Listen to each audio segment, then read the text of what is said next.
श्री शिवाय नमस्तो भयम। दोस्तों, जैसा कि आप सभी लोग जानते हैं कि 8 मार्च 2026 यानी रविवार को पड़ रही है चैत्र महीने की शुक्ल पक्ष पंचमी तिथि, जो बहुत ही खास है।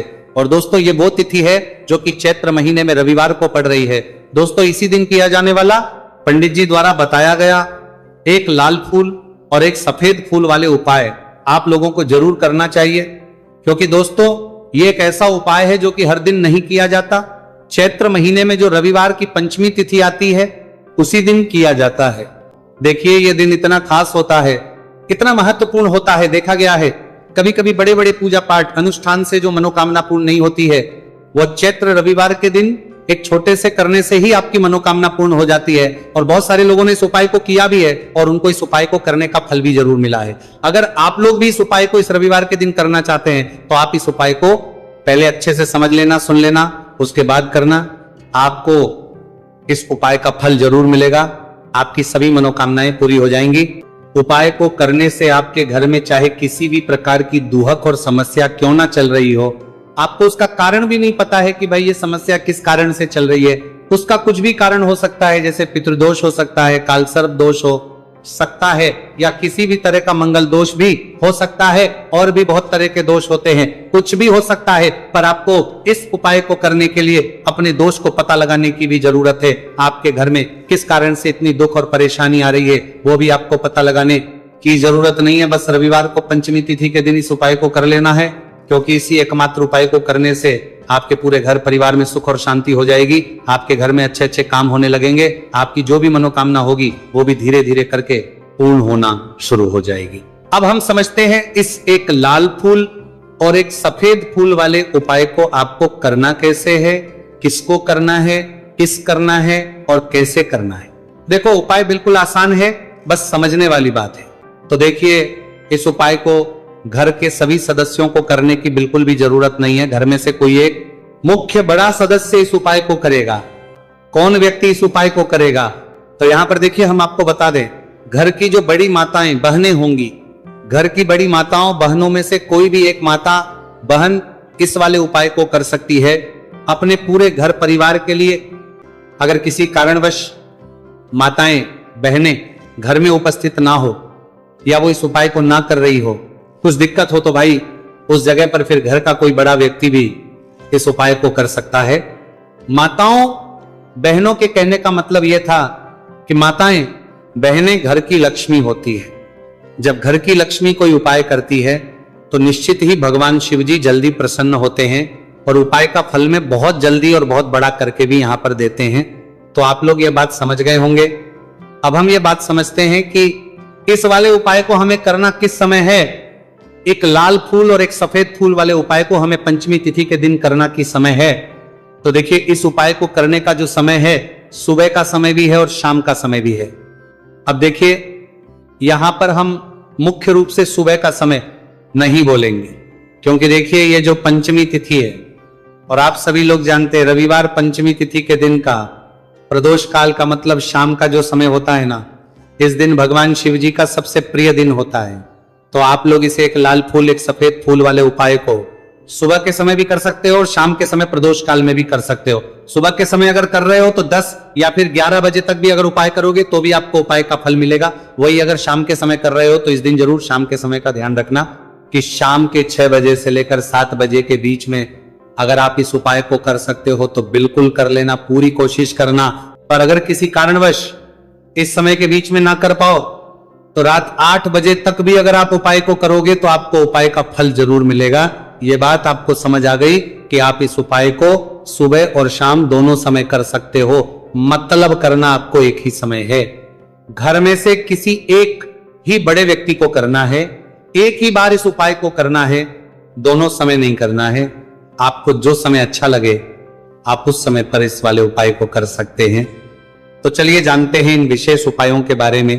को अब सबसे पहली बात आती है कि इस उपाय को हमें करना किस लिए है। जैसा कि हमने अभी आपसे बोला कि इस उपाय को करने के बाद आपके जीवन में बहुत सारी खुशियां आएंगी, आपकी मनोकामनाएं पूर्ण होंगी, आपकी धन की समस्या दूर होगी, आपकी पैसों की समस्या दूर होगी। अब देखिए, अगर आप लोग सोच रहे हो कि भाई हमें अपना घर बनाना है पर घर बनाने के लिए पैसा नहीं है, हमें गाड़ी लेना है पर गाड़ी लेने के लिए पैसा नहीं है, हमें जमीन लेना है पर जमीन के लिए पैसों की कमी पड़ रही है। अगर ऐसी ही दिक्कत, परेशानी या किसी भी तरह की धन से जुड़ी हुई समस्या या पैसों से जुड़ी हुई समस्या अगर आपके जीवन में चल रही है तो ये उपाय निश्चित ही आपके जीवन में धन से जुड़ी हुई, पैसों से जुड़ी हुई, धन की बहुत ज्यादा कमी आ रही है, पैसों की आवक नहीं हो रही है, भाई आप लोगों को इस वाले उपाय को जरूर करना चाहिए। घर में से किसी एक भी बेबे व्यक्ति को अब इस उपाय में करना क्या है वो सबसे पहले हम लोग जान लेते हैं। उपाय की सामग्री हम लोग सबसे पहले जानते हैं कि इस उपाय में किस किस चीज की आवश्यकता पड़ेगी। तो देखिए, उपाय का नाम तो एक लाल फूल और एक सफेद फूल वाला उपाय है, पर इस उपाय में कुल मिलाकर 4 सामग्री हमें लगने वाली। तो यहां पर हम लोग समझते हैं कि इस उपाय की सामग्री क्या है। तो देखो, उपाय की जो सामग्री है वो 4 सामग्री है, जिसमें से सबसे पहली सामग्री है एक बेलपत्र, दूसरी चीज है एक शमी पत्र, शमीप्र शिवलिंग पर ही चढ़ता है, तीसरी चीज है दोस्तों एक लाल फूल, उपाय का नाम है। तो एक यहां पर आपको लाल फूल लेना है। अब ये लाल फूल कौन सा लेना है? देखो, शिवलिंग के ऊपर जो लाल फूल चढ़ता हो उनमें से कोई भी एक लाल फूल पसंद कर लेना और वो कहीं से तोड़कर या कहीं से खरीद कर लेकर आना और उस लाल फूल को उपाय में प्रयोग कर लेना। उसके बाद में एक सफेद फूल का विशेष रूप से ध्यान रखना, जो सफेद फूल शिवलिंग पर चढ़ता हो सिर्फ वही सफेद फूल लेकर आना, इसके अलावा कुछ मत लेकर आना, लेकिन केतकी का मत लेना। तो एक एक मात्रा में ही आपको ये चारों सामग्री चाहिए, एक बेलपत्र, एक शमी पत्र, एक लाल फूल और एक सफेद फूल। ये चारों सामग्री आप लोग तैयार करके रख लें। प्रदोष काल में या सुबह के समय जब भी आप इस उपाय को कर रहे हैं, जैसे ही आपके उपाय की सामग्री तैयार हो जाती है तो क्या हम सीधा उपाय को करने के लिए, तो यहां पर आपको इस बात का ध्यान रखना है कि हम भगवान शिव जी को प्रसन्न करने के लिए तो जा रहे हैं, हम अपनी मनोकामना को पूर्ण करवाने के लिए तो जा रहे हैं, पर हमें यह दर्शाना बिल्कुल भी नहीं है कि हम सिर्फ अपने फायदे के लिए भगवान शिव जी के मंदिर में आए हैं। इसीलिए हम इस उपाय को करने के साथ साथ में भगवान शिव जी की पूजन अर्चना के लिए कुछ सामग्री भी जरूर लेकर जाएंगे। जैसे कि सुबह समय अगर आप उपाय को कर रहे हो, इस एक लाल फूल और एक सफेद फूल वाले उपाय को, तो भाई सुबह के समय आपको एक लोटा जल लेकर जाना है। वहीं अगर बात करें शाम के समय की, अगर कोई व्यक्ति शाम के समय प्रदोष काल में इस वाले उपाय को कर रहा है तो भाई आपको मात्र एक घी का दीपक तैयार करना है। यह बात हम हमेशा बोलते हैं, शाम के समय प्रदोष काल में कोई कर रहे हो ना तो दीपक का विशेष महत्व होता है। रविवार, पंचमी तिथि दिन का प्रदोष काल में जो भी व्यक्ति दीपक जलाता है ना भगवान शिव जी के मंदिर में, भाई उसके जीवन से सारी दुख और परेशानियां भी दूर होती है। तो भाई इस दिन दीपक का विशेष रूप से ध्यान रखना आप लोग। अगर आप इस उपाय को शाम के समय प्रदोष काल में कर रहे हो, है ना, ये जो दीपक आप लोगे ये आटे का लोगे। जो आटा आप गूंद दोगे उसके अंदर कुछ भी मत डालना, मात्र साधा आटा लगाकर उसे तैयार कर लेना और एक मीडियम साइज का दीपक तैयार कर लेना। दीपक ना ज्यादा छोटा हो ना ज्यादा बड़ा हो, है ना। उसके बाद में दीपक आपका तैयार हो जाए तो इसके अंदर जो बत्ती रखोगे वो गोल बत्ती रखोगे। देखो, गोल बत्ती भी 2 तरह की होगी, एक बाजार की और एक घर वाली। तो कोशिश करना अपने घर में जो रुई रखी हुई है उस रुई से आप लोग एक गोल बत्ती अपने ही हाथों से बनाओ। उपाय का फल अच्छा मिलता है, भगवान शिव जी जल्दी प्रसन्न होते हैं। जब हम किसी भी उपाय को अपने हाथों से परिश्रम करके तैयार करते हैं तो आपको उस दीपक के अंदर एक गोल बत्ती रख देनी है। इसके अंदर जो चीज आप लोग डालोगे वो डालोगे शुद्ध देसी गाय का घी। इस बात का विशेष रूप से ध्यान रखना, शुद्ध देसी गाय का घी ही डालना है, तेल वगैरह नहीं। आज के दिन तो मत डालना, रविवार पंचमी तिथि के दिन, क्योंकि भगवान शिव जी का सबसे प्रिय दिन और प्रिय समय पर हम लोग इस वाले उपाय को कर रहे हैं। तो थोड़ा सा शुद्ध गाय का घी इतना डालना कि वो दीपक कुछ समय तक चल सके। ना बाजार वाला मिलावटी घी डालना, ना भैंस का घी डालना, शुद्ध देसी गाय का घी। आपको ढूंढने में थोड़ी मेहनत लगेगी और महंगा भी मिलेगा, पर गाय के घी से भगवान शिव जी प्रसन्न होते हैं और उसी शुद्ध देसी गाय के घी से घर में बरकत भी बनी रहती है और हमारे घर में सुख शांति भी बनी रहती है। इसलिए शुद्ध देसी गाय का घी अपने घर में हमेशा रखा करो। वो भगवान शिव जी के कार्यों में भी उपयोग में आता है और उपायों में भी हम लोग प्रयोग कर सकते हैं। तो यहाँ पर आपकी सारी तैयारियां हो, बड़े आर्घ्य की सरकारी तैयारियां हो चुकी है। उपाय को करते समय शुद्धता का विशेष रूप से ध्यान रखिएगा। सुबह कर रहे हो तो भाई सुबह तो आपको स्नान करना ही करना है। बाकी शाम को कर रहे हो तो शाम को मात्र हाथ मुंह धोकर भी आप लोग इस वाले उपाय को कर सकते हो, कोई दिक्कत वाली बात नहीं है भाई। उपाय की पूरी सामग्री तैयार कर और पूजन सामग्री लेकर आपको भगवान शिव जी के मंदिर पहुंचना है, जो आपके घर के पास में हो, जहां पर शिवलिंग विराजित हो, शिवालय हो, वहां पर आप लोगों को पहुंचना है। और जैसे ही आप भगवान शिव जी के मंदिर में पहुंचते हो, वहां पर जाकर ही उपाय शुरू नहीं करना है, पहले आपको भगवान शिव जी की पूजन अर्चना करना है। दीपक को जलाने के बाद भगवान शिव जी की शिवलिंग के पास में रख देना। शिवलिंग के इतना पास में मत रखना कि शिव जी को आंच लगे, थोड़ी सी दूरी बनाकर ही जो है इस दीपक को शिवलिंग के पास में आप लोग रख दीजिएगा। अब जैसे ही आपकी पूजन अर्चना हो जाती है, भगवान शिव जी के शिवलिंग के सामने या आसपास कहीं पर भी बैठ जाइए उपाय को करने के लिए। और उपाय को करने से पहले आप लोग अपनी वो चारों पूजन सामग्री निकाल लीजिए, उपाय की जो सामग्री है वो निकाल लीजिए और भगवान शिव जी के शिवलिंग के ऊपर एक माता अशोक सुंदरी जी का स्थान देख लीजिए।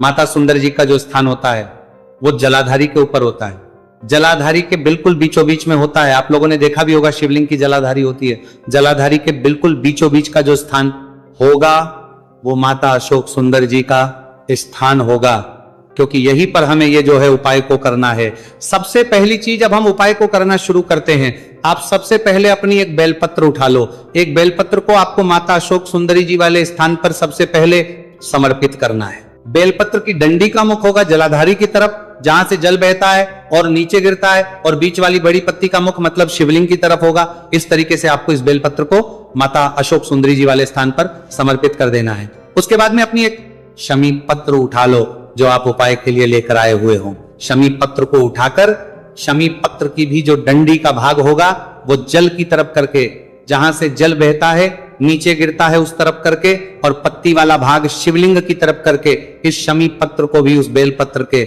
ऊपर आपको समर्पित कर देना है। समर्पित करने के बाद अब आप ले लो अपना एक लाल फूल जो आप उपाय को करने के लिए लेकर आए हुए हो। इस लाल फूल का जो खिला हुआ भाग होगा, चाहे वो गुलाब का फूल हो, चाहे कोई सा फूल जो शिवलिंग पर चढ़ता हो, भाई उस फूल का जो खिला हुआ भाग होगा वो शिवलिंग की तरफ होगा। बाकी जो पीछे का भाग होगा फूल का वो जलाधारी की तरफ, जहां से जल बहता है नीचे गिरता है उस तरफ होगा। और आखिरी में आपका जो एक सफेद फूल बचा हुआ है, इस सफेद फूल को भी आपको लेना है और सफेद फूल का जो खिला हुआ भाग होगा वो शिवलिंग की तरफ होगा, जहां पर शिवलिंग रखा हुआ है उस तरफ होगा, और डंडी का भाग जलाधारी के पीछे की तरफ हो जाएगा। मतलब जो जहां से जल बहता है और नीचे गिरता है, जब आप एक बेलपत्र, एक शमी पत्र और एक लाल फूल, एक सफेद फूल चढ़ा रहे हो, तो उस समय आप लोगों को कांता भगवान या कांता चक्र का नाम लेते हुए ही जो है इस उपाय को करना है, और भगवान शिव जी और नारायण जी का स्मरण करते हुए ही इस उपाय को आपको करना है। तो जब भी आप एक बेलपत्र, एक शमी पत्र, एक लाल फूल और एक कमी हो रही है, जो भी दुख और समस्या परेशानी चल रही हो, आपको अपनी वो दुख और जो है भगवान शिव जी से उपाय को पूरा करने के बाद वहीं पर पास में बैठकर बोल देना है, हाथ जोड़ के आंखें बंद करके अपनी परेशानी और श्री शिवाय नमस्तु भयम का जाप करना है। दोस्तों, आज हमने इस वीडियो में कुछ उपाय बताए हैं जो आपको करने हैं। अगर आपको वीडियो अच्छी लगी हो तो वीडियो को 1 लाइक और चैनल को सब्सक्राइब जरूर करें। हर हर महादेव।